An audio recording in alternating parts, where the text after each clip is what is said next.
Boa tarde a todos. Quero dizer que não é fácil ser o último orador depois de 2 dias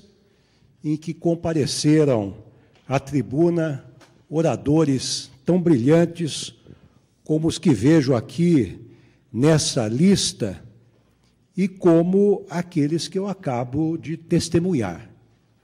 Quero saudar inicialmente meu colega e amigo Dias Toffoli, ministro, como todos puderam ver, de opiniões firmes e fortes. Jamais deixou de enfrentar uma polêmica, seja no Supremo Tribunal Federal, seja no Tribunal Superior Eleitoral. É um jovem ministro que, como todos podem ver, muito promete e terá uma grande carreira promissora, sobretudo pela personalidade que ele ostenta. Quero cumprimentar também o meu colega de mesa, também orador brilhante, o doutor Pedro Paulo Carriello, que traz aqui o aporte do tribuno do júri, emotivo, também incisivo, mas que trouxe à baila alguns temas importantes, sobretudo o tema do HC, o habeas corpus, que hoje é um tema que está sendo debatido nas cortes superiores, sobretudo no Supremo Tribunal Federal, em que se discute se deve continuar o HC sendo conhecido com essa amplitude histórica com que ele vem sendo conhecido, ou se nós devemos nos vergar, se nós devemos, de certa maneira, sucumbir ante o grande número desse tipo de ações, não são recursos, que aportam não apenas na Suprema Corte, mas nos tribunais superiores. Para tranquilizá-lo, doutor Pedro Paulo, quero dizer que ainda majoritariamente, sobretudo na segunda turma que eu integro, o conhecimento é amplo porque se entende que o habeas corpus é a última ratio da defesa, é o último derradeiro instrumento do cidadão para proteger os seus direitos fundamentais, sobretudo o direito de ir e vir. Quero aproveitar também, antes de iniciar a minha fala, que não se estenderá por muito tempo, quero cumprimentar o professor Luiz Gustavo Grandinetti, que nos relatava a enorme dificuldade que ele teve, mas, evidentemente, que enfrentou com sucesso para organizar esse segundo Seminário Internacional de Ciências Criminais do Rio de Janeiro. Eu muito agradeço esse honroso convite que me fez para participar e, finalmente, cumprimentar e dizer que é uma honra ter conhecido agora pessoalmente o professor Luigi Ferrajoli, que em boa hora foi homenageado pela Universidade Gama Filho com o título de professor honoris causa. Meus parabéns, professor, homenagem extremamente merecida e que já era tempo que o Brasil o contemplasse com este mais um título acadêmico em sua fecunda carreira. Eu vinha no carro do aeroporto para cá, e o ministro Toffoli, de forma acertada, ao meu ver, disse a mim o seguinte: Lewandowski, nós vamos para um seminário em que vai se discutir o garantismo, mas o garantismo não é uma coisa nova, não é uma novidade, é algo que já existe há muito tempo. E, de fato, eu caí em mim e vi realmente que o garantismo, na verdade, não é uma teoria, não é uma doutrina, é um modo de ver o direito penal, um modo de visualizar a persecução penal do Estado, e que vem desde, para não mergulharmos mais profundamente na história, desde os tempos do nosso conhecido Cesare Beccaria, que escreveu um livro importantíssimo no século XVIII, dentro do contexto do iluminismo, Dei delitti delle pene,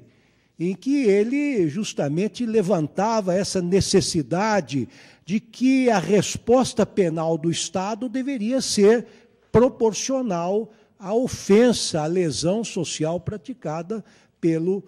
agente criminoso. Ele também, nesse famoso livro, se insurgia contra as penas cruéis e infamantes, expressão essa que depois foi incorporada até à Constituição norte-americana, ou dos Estados Unidos da América, de 1787, e até hoje esta expressão, em que se veda penas cruéis e infamantes, serve de base para que a Suprema Corte daquele país irmão, ora entenda que a pena de morte é inconstitucional, ora entenda que ela é constitucional, dependendo da maioria ocasional que se forma naquela Casa da Justiça, porque, como nós sabemos, a nomeação é sempre política, ora prevalece um viés mais conservador, ora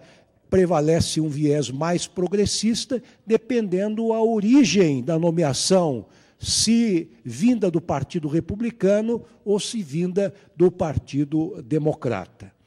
Mas a verdade é que o garantismo hoje foi reformulado, reavivado pelo eminente jurista Luigi Ferrajoli, que nos trouxe alguns aportes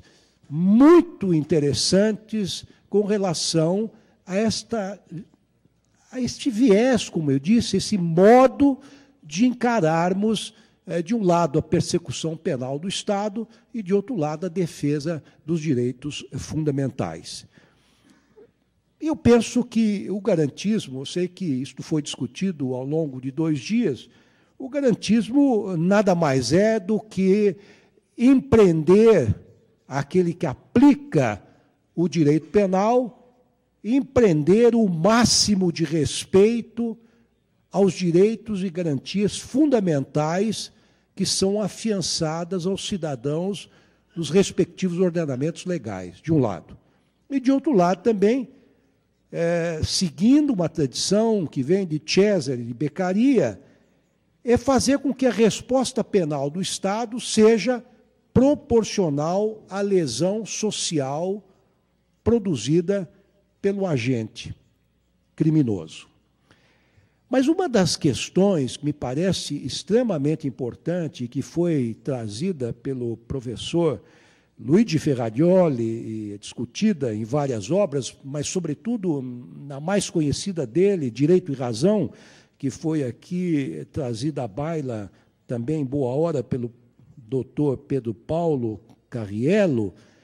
aquele seu livro seminal Direito e Razão, é dizer que deve haver, no âmbito do direito penal, uma separação muito clara entre direito e moral, porque a moral comporta uma certa dose de subjetivismo, e o direito nada mais é do que um conjunto de regras de comportamento de caráter eminentemente objetivo. E eu me lembro das aulas do grande filósofo brasileiro Miguel Reale, que dizia o seguinte: o direito é o mínimo ético, são aquelas regras de convivência mínima que permitem a sobrevivência da sociedade, nada mais do que isso. Portanto, por esse enunciado, já se vê logo que o direito ele ocupa um espaço, um campo muito maior, muito menor do que a moral, que é muito mais abrangente, é mais relativa, é mais subjetiva. Então, o professor Luigi Ferrajoli, a meu ver, traz esse importante aporte. Mas Sua Excelência, o professor Luigi Ferrajoli, diz o seguinte: olha, apesar disso, o garantismo supera o mero positivismo. Não basta uma leitura literal da lei, porque o garantismo, diz o professor, é, ao mesmo tempo, uma teoria crítica e uma filosofia política do direito penal. Portanto, aplicar o direito literalmente foge completamente dos cânones ou da ideia da concepção do garantismo. O que me parece importante nesse tema que nós vamos ferir agora, nesta última palestra, que é o garantismo e atividade do Supremo Tribunal Federal, ou constitucionalismo contemporâneo, o que me parece importante é dizer que, com a promulgação da Constituição de 1988, que Ulisses Guimarães chamava de Constituição Cidadã, houve uma ruptura total e completa com o passado autoritário que vivemos no país desde 1964, sob a égide da Constituição de 67 e 69, nós inauguramos um Estado democrático de direito. Nós operamos uma transição de um Estado autoritário, ditatorial, para uma nova era de esperança no campo dos direitos fundamentais. Este Estado democrático de direito, ele se assenta, como diz o artigo 1º da nossa Carta Magna, sobre alguns valores básicos, fundamentais. O valor da soberania, da cidadania, da dignidade da pessoa humana, dentre outros valores importantes que devem ser considerados por todos os aplicadores do direito. E não é por menos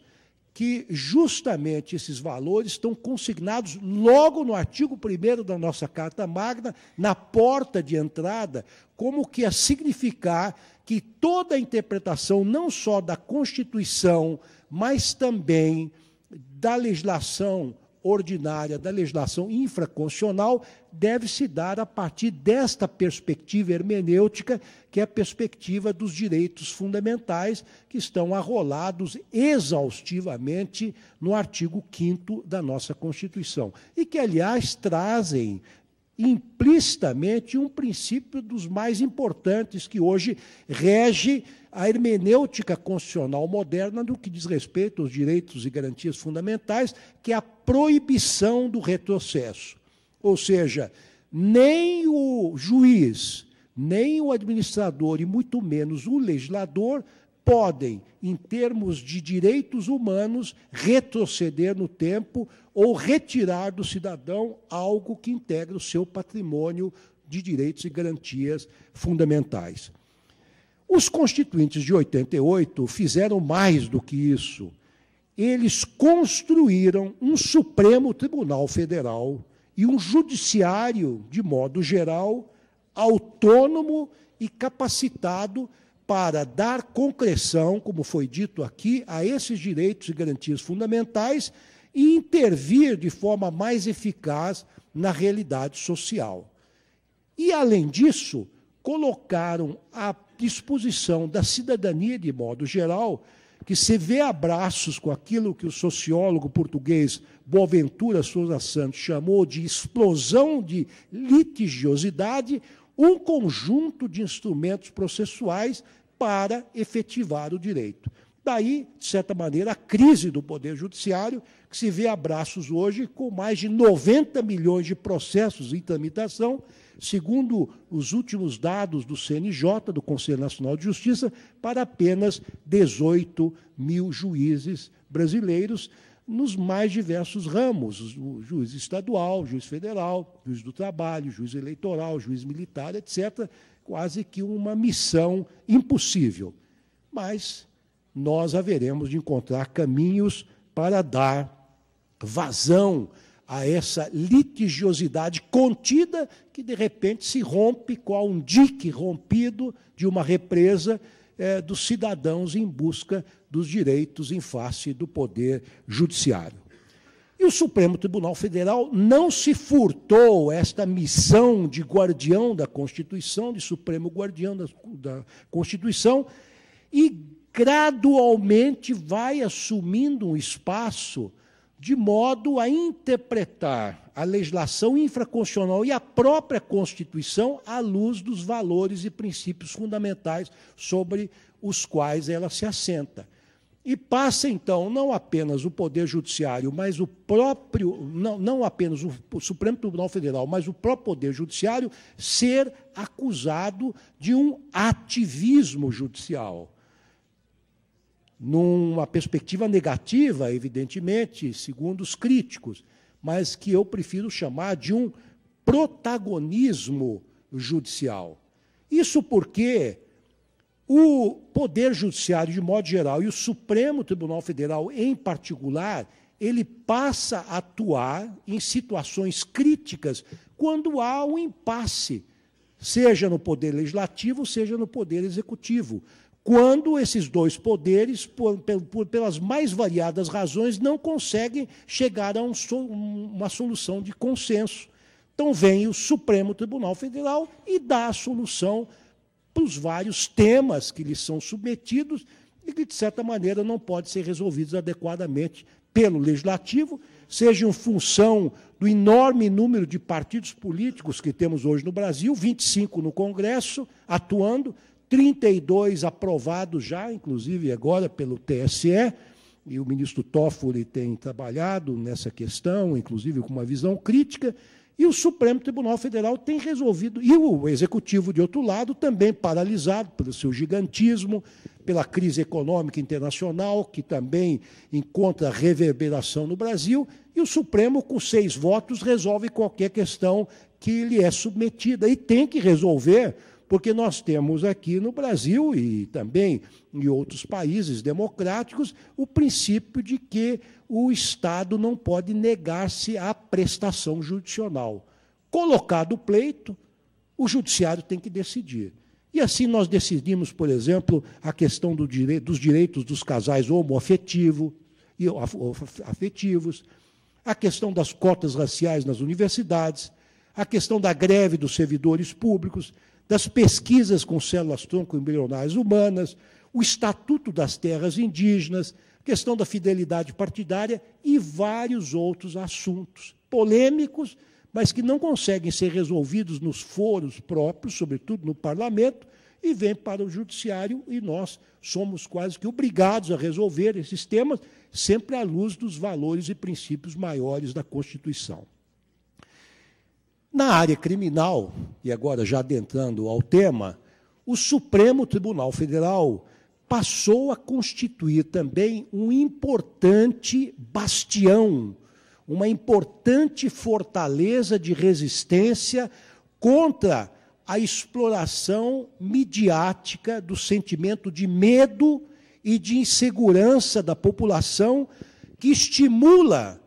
o endurecimento da resposta penal do Estado. O cidadão com medo, inseguro, a mídia insufla ou aproveita-se desse medo e a população exige, sobretudo do parlamento, uma resposta adequada, entre aspas. A mídia, de certa maneira, sensibilizando os políticos, permite que se reproduzam aqui movimentos conservadores desenvolvidos no exterior, como aquele famoso movimento Law and Order, ou o movimento que nós traduzimos aqui de tolerância zero, que tem levado a tentativas de se introduzir no Brasil a pena de morte, a redução da maioridade penal, a majoração de penas para certos crimes que, de certa maneira, não têm maior repercussão, maior gravidade no que diz respeito à lesão social que produzem, e a existência e a exigência de encarceramento sistemático, sempre, dos réus, dos acusados, mesmo em face de delitos menores. O estelionato, por exemplo, de alguém que não apresenta uma periculosidade social porque, enfim, fraudou um cheque, uma promissória, qual é o sentido de colocar uma pessoa desta, que praticou um crime dessa natureza, junto com criminosos de alta periculosidade em cárcere fechado? Mas a verdade é que este sentimento difuso, que é magnificado pela mídia e que encontra repercussão no parlamento, ele reverbera também, contamina autoridades policiais, membros do Ministério Público, juízes e criminais, juízes e tribunais, que exacerbam a resposta penal à criminalidade, aplicando o direito, muitas vezes, em sua literalidade. Muitas vezes o juiz ou promotor, isolado numa comarca longínqua, diante de um caso rumoroso, explorado pela imprensa, ele se vê, de certo modo, acuado e aplica a lei literalmente com o máximo de rigor. Isso é temperado pelos tribunais, isso chega ao Supremo Tribunal Federal, que, com sua função contramajoritária, faz uma leitura da legislação ordinária penal à luz exatamente desses valores e princípios da Constituição Federal. Portanto, ele vai além da letra fria da lei penal. É por isso que eu disse que o Supremo Tribunal Federal hoje é um baluarte, é um bastião, é uma fortaleza de resistência contra esse direito penal máximo, que ressurge em função do medo e temor da população explorada pela imprensa.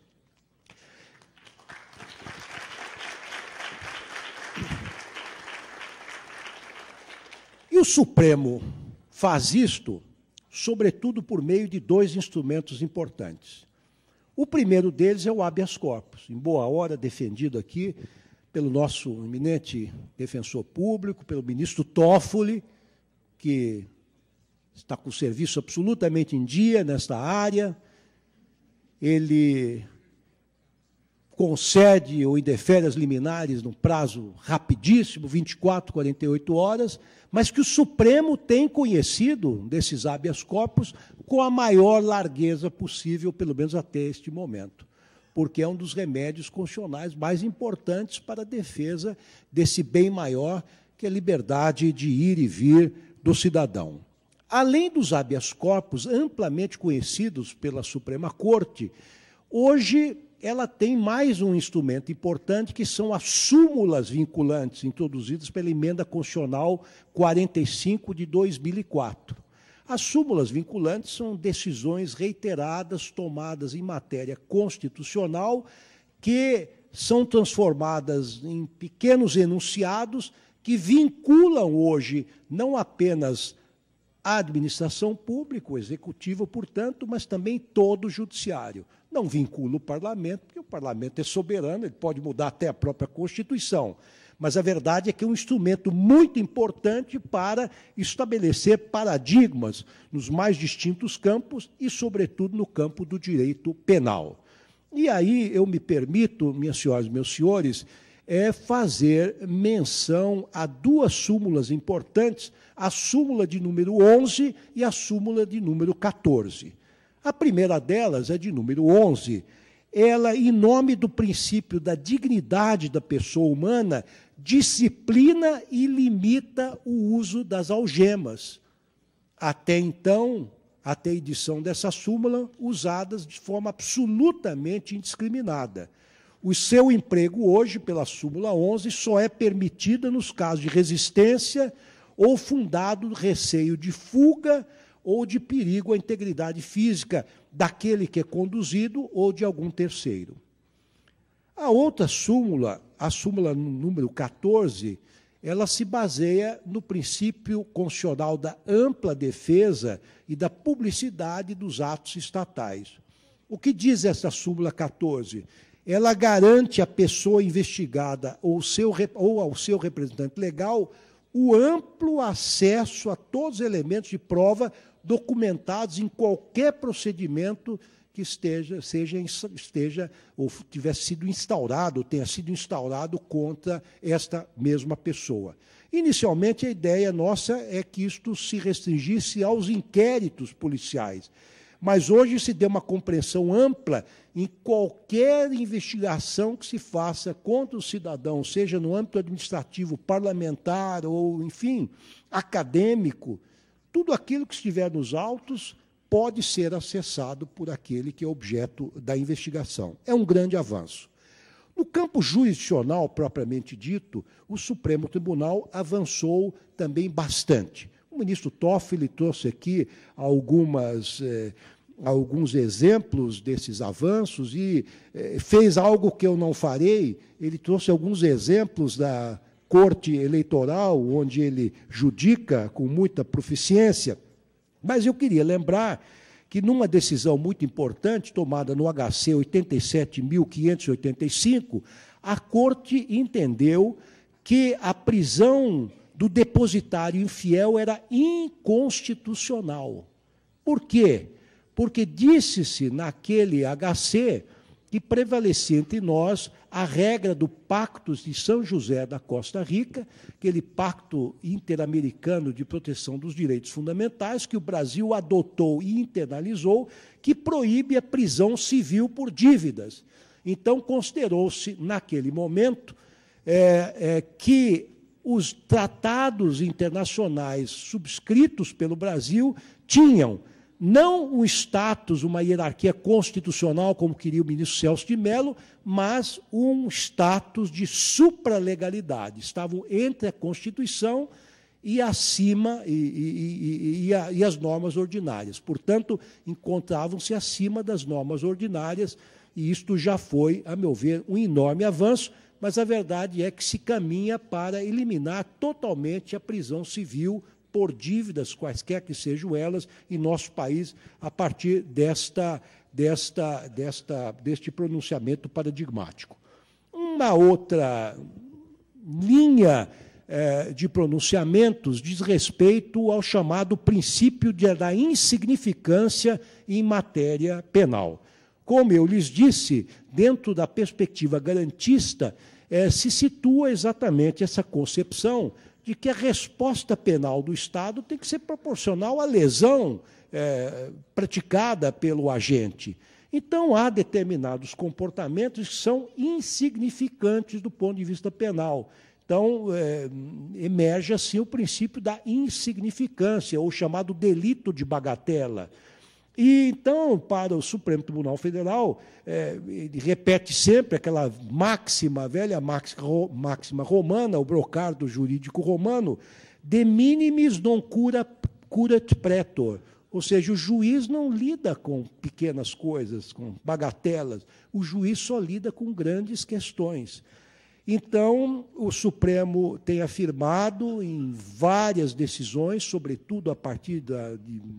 uma perspectiva inaugurada pelo ministro Celso de Mello, que situações caracterizadas pela conduta minimamente ofensiva, ausência de periculosidade social da ação, reduzida reprovabilidade do comportamento e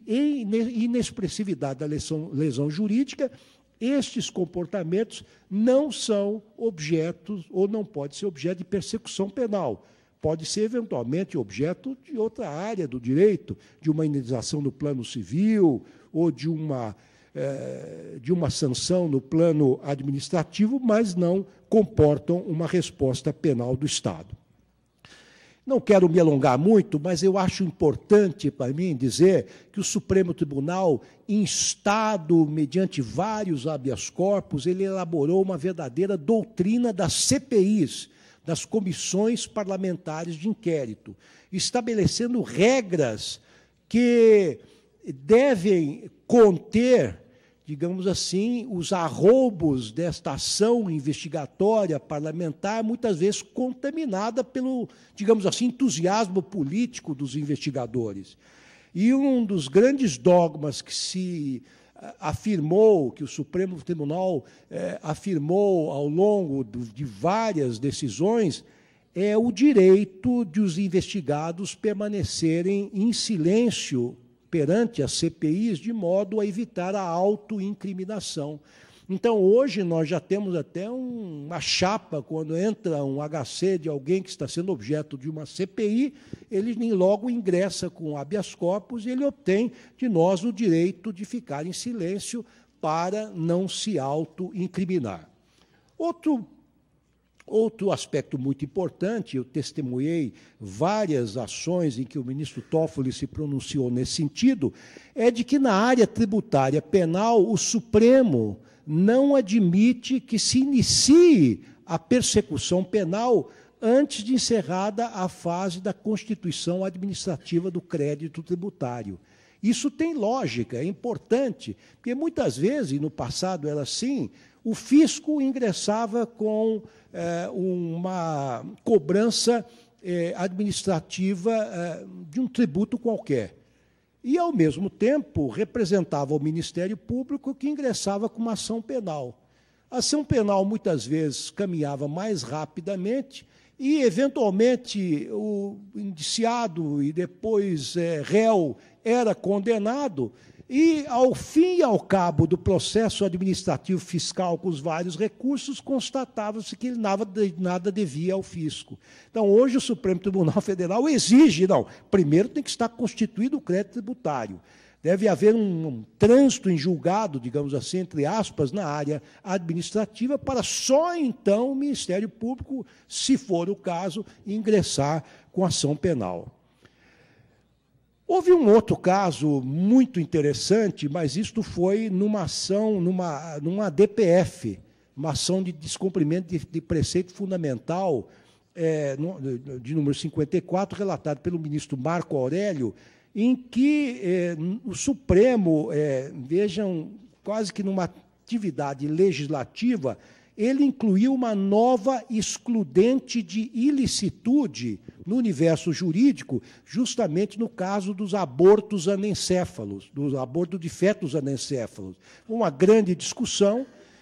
isso não se resolvia no parlamento em função das bancadas religiosas que entendem, por razões que não me cabe discutir aqui, que a vida é absolutamente sagrada e intocável, que não se poderia praticar o feto que nasce sem cérebro, abortar do feto sem cérebro. E lembro que o nosso Código Penal já descriminaliza o aborto em duas situações. Quando a gravidez resulta de estupro ou quando há perigo de vida para a gestante. Então, já o Código Civil já considera isso uma excludente de ilicitude, mas o Supremo reconheceu mais uma numa ação objetiva em que ele examinou um caso à luz da própria Constituição. O ministro Toffoli já fez menção a alguns casos que me parecem extremamente importantes. Por exemplo, o Supremo reconheceu a possibilidade de progressão de regime e de liberdade provisória nos casos de crimes hediondos, em especial no tráfico de drogas. Isso se deu no HC 82.959, de relatoria do ministro Marco Aurélio, no HC 104.339, do ministro Gilmar Mendes. O ministro Dias Toffoli, ele relatou um leading case, como nós dizemos, copiando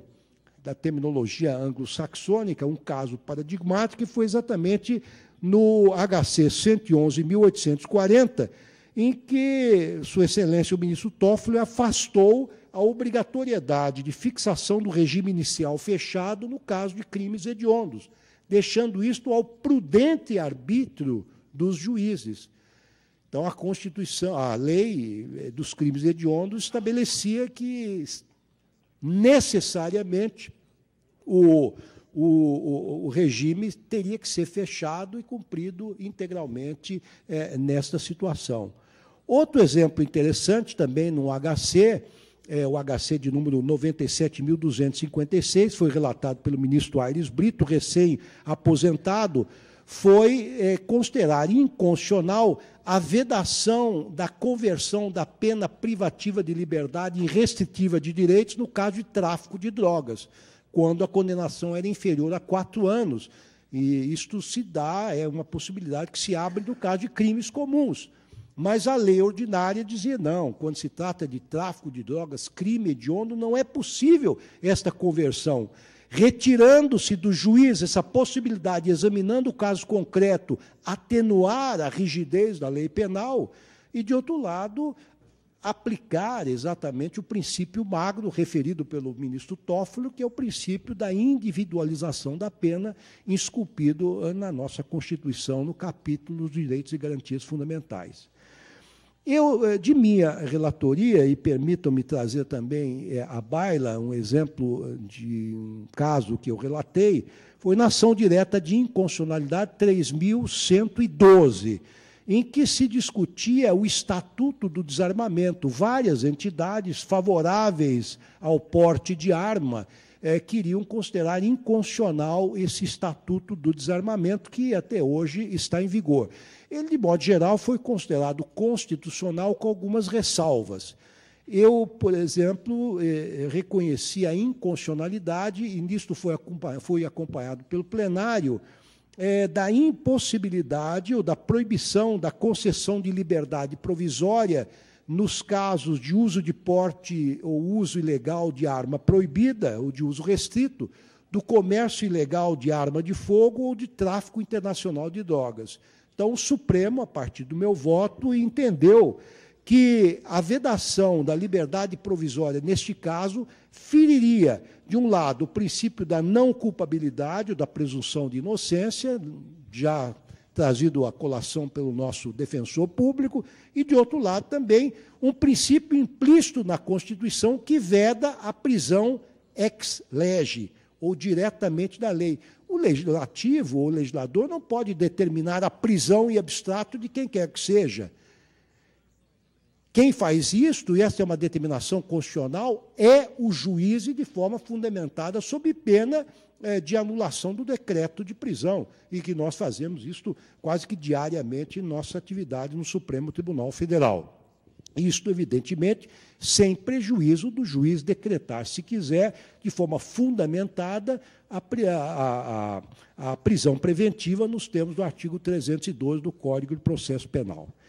Eu quero, já terminando como penúltimo caso, eminente desembargador, presidente dessa mesa, a quem saúdo também efusivamente, doutor Eduardo Mair, que é um reconhecido constitucionalista, quero trazer à baila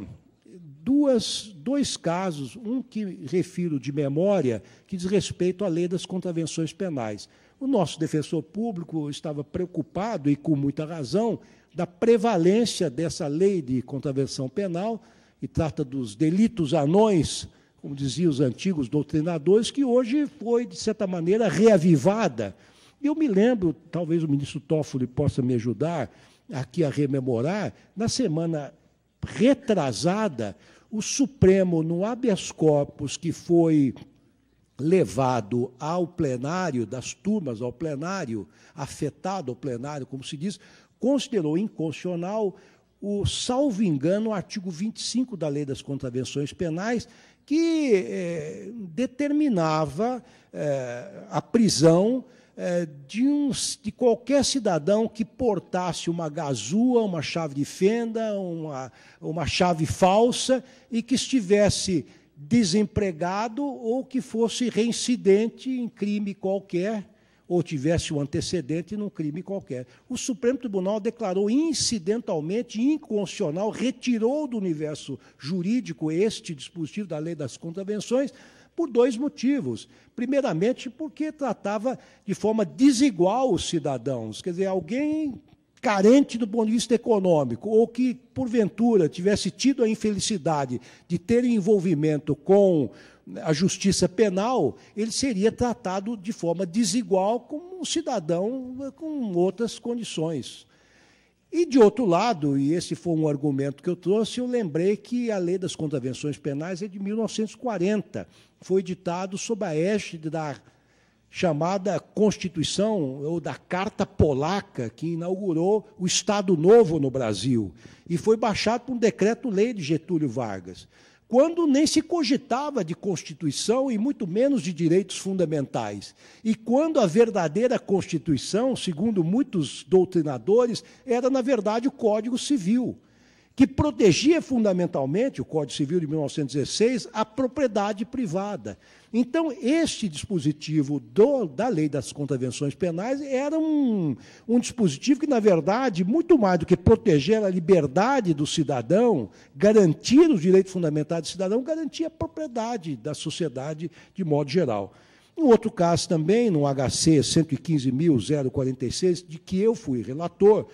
a turma deferiu a ordem num caso muito interessante. Alguns guardadores de carro em Minas Gerais, acho que no Rio de Janeiro são chamados de flanelinhas, foram detidos e processados na Lei de Contravenções Penais. Por que razão? Porque, segundo a Lei das Contravenções Penais, estavam exercendo uma atividade sem o registro, no caso, na Prefeitura de Belo Horizonte. Isso é, evidentemente, um absurdo, e o Supremo Tribunal Federal, à luz dos princípios maiores da Constituição, deferiu a ordem para trancar a ação penal instaurada contra estes flanelinhas. Por fim, minhas senhoras e meus senhores, ilustrada mesa diretora dos trabalhos, eu quero também ferir um ponto que já foi levantado pelo nosso eminente doutor Pedro Paulo Carriello, eminente defensor público, que é a questão dos embargos infringentes. A mim me parece que foi também um julgamento extremamente emblemático, comentado em todo o país, e foi pronunciado esse julgamento no bojo da ação penal 470. Eu não quero me pronunciar sobre esta ação, não tenho a liberdade de fazê-lo como fez o nosso defensor público, mas eu quero apenas lembrar que o ministro Luiz Roberto Barroso, quando foi sabatinado na Comissão de Constituição e Justiça no Senado Federal, disse que aquilo, na história do Supremo Tribunal Federal, era um ponto fora da curva. Mas não é preciso dizer para bons entendedores. Mas, realmente, por uma votação apertadíssima, o Supremo Tribunal, por 6-5, reconheceu que esse recurso, que estava previsto apenas no regimento interno, continuava em pleno vigor, não obstante a superveniência de uma lei ordinária, portanto, editada pelo Parlamento, que regulava o procedimento penal nos tribunais superiores,